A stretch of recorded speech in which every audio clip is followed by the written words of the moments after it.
আচ্ছা আচ্ছা ঠিক আছে, এই জন্য এভাবে রাখলাম যেটা আমার জ আপার জ লোয়ার জ জতে চেক করার জন্য সুবিধার জন্য এভাবে ধরে রাখছিলাম।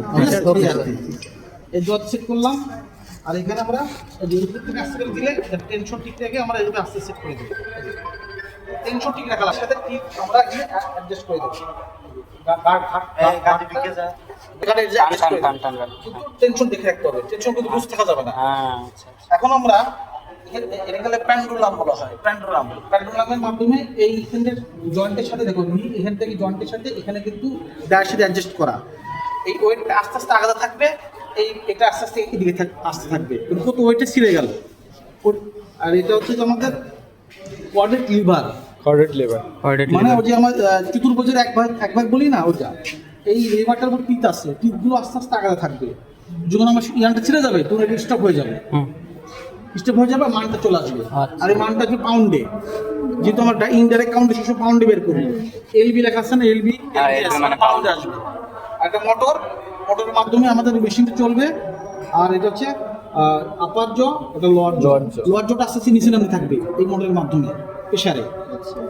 তাহলে আমরা দেখি হচ্ছে এইভাবে সেট করলাম, সেট করার পর এই মানটা জিরো নিয়ে আসতে হবে। জিরোতে কীভাবে নিয়ে আসবে, এই যে এই প্যান্ডুলামটা আস্তে করে সামনের দিকে নিয়ে যাবো, তাহলে জিরো আসবে।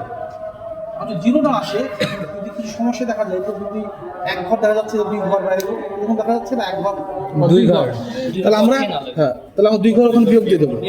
আচ্ছা আচ্ছা, অনেকবার চালানো হচ্ছে তো, এখন অ্যাডজাস্ট করতে গেলে আবার মেশিন খুলতে হবে। আচ্ছা, কারণ আমরা তাহলে দুই ম্যানেজ করে দেবো, তাহলে আমাদের অ্যাকচুয়াল মানটা চলে আসবে। তাহলে আমরা এখানে শুরু করলাম। তাহলে আমরা এখানে দেখো, এখানে আমাদের 60 থেকে যদি 80 আসে, তাহলে এক একটা ঘর হচ্ছে 10 করে হচ্ছে 10, তাহলে এক একটা ঘর আমার 2 করে হচ্ছে কি না, 2 করে হচ্ছে কি না। তাহলে আমরা এখানে কয় ঘর, 4 ঘর, তাহলে ওখানে ম্যানেজ করবো 4 ঘর। বুঝতে পারছো, 4 পাউন্ড আর কি মাইনাস করে দেব। 4 পাউন্ড রাইট, 4 পাউন্ড আবার মাইনাস করবো, ঠিক আছে। 4 পাউন্ড কেন, 8 পাউন্ড কেন স্যার? আমি 80 থেকে 60 থেকে 80 আসলে কত হয়, 20 আসতেছে স্যার। হ্যাঁ, তাহলে এক একটা ঘর কত করে, এক একটা ঘর স্যার 2 করে। ওইখানে 4 হবে না, 4 হবে না, 2 দুগুণ 4, 2 ঘর গেছে স্যার। 4, তাহলে 4 পাউন্ড মাইনাস দিব না, আমরা যেটা হবে সেটা বিয়োগ করে দেবো, ঠিক আছে। আচ্ছা, রান করে দিলাম, অন করলাম, অন করে রান হলো। তাহলে আমরা এখানে কোন সময় চলে যাচ্ছে, ছিঁড়ে গেলে কি এটা বন্ধ হয়ে যাবে? না, বন্ধ করে দিলাম, ঠিক আছে। তাহলে আমরা এখান থেকে বিয়োগ দেওয়া, এখন আমাদের কত আসলো এখানে, আপার জ লোয়ার জ দিয়ে দিলাম, ঠিক আছে। এখন স্যার আবার স্যার এক ঘর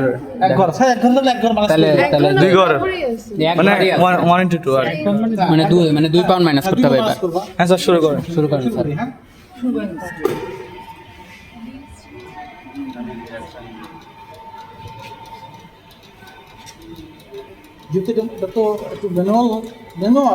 অটোমেটিক তো সেম আসছে স্যার, সেমই আসবে, আমরা ওয়েট তো সেম নিছি 96। ওয়েট করবো, আমরা একটু ফ্যানটা বন্ধ করে দিতে হবে, দেখি ঠান্ডা এই যে জিরো করলাম, ঠিক আছে। আবার জিরো করলাম, জিরো করার পর এখানে রাখলাম। আমরা এই পুরোটা লিখি, আমরা পুরোটা লিখতে হবে। না, এটা সিএসপি, এখানে লিখি ওয়েট, নিচে লিখি ওয়েট কত, হ্যাঁ নিচে লেখা যাবে, সমস্যা নেই, ওয়েট লিখবো। এটা হচ্ছে আমরা ওয়েট লিখবো, 511 নাম্বারটা, হ্যাঁ 0.00511 3 নাম্বারটা মনে হয় পাউন্ড। আমরা যে 1 বাদ দিব না কিন্তু, ঠিক আছে। তাহলে আমরা এটা গেলাম, এটা হচ্ছে 1 নম্বর স্যাম্পল। 2 নম্বর স্যাম্পলটা কই, 2 নম্বর, এই যে 2 নম্বর ধরলাম এটা, ঠিক আছে। হ্যাঁ, ঠিক আছে, ওকে। এটা একটু ম্যানেজ আগে আমাকে জিরো করে নেবো, জিরো করে নেবো, এটা লিখি।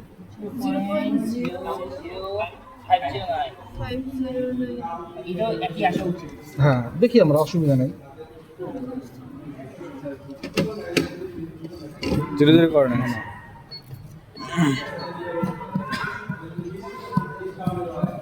দেখি সমস্যা যেটা আছে সেটা লিখবো আমরা, কাউন্টে সমস্যা নেই।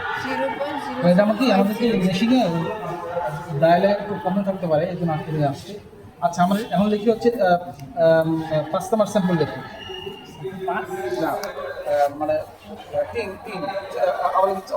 4 নম্বর লিখি। 4 নম্বর লেখার পর সিএসপি দেখি। হ্যাঁ আইডিয়া করে নি। এটা দিয়ে হচ্ছে না 96 দিই, মানে একদম হয়তো বা বেশি হলো কম হলে আর কি। এটাতে 00 0.00 508 দিই, 5 নম্বর দিই। এই সব এক্সট্রা এখানে হ্যাঁ শেষ। তোমার এটা তো সিএসপি জন্য বার করবা, এটা কাউন্টার জন্য। হ্যাঁ 5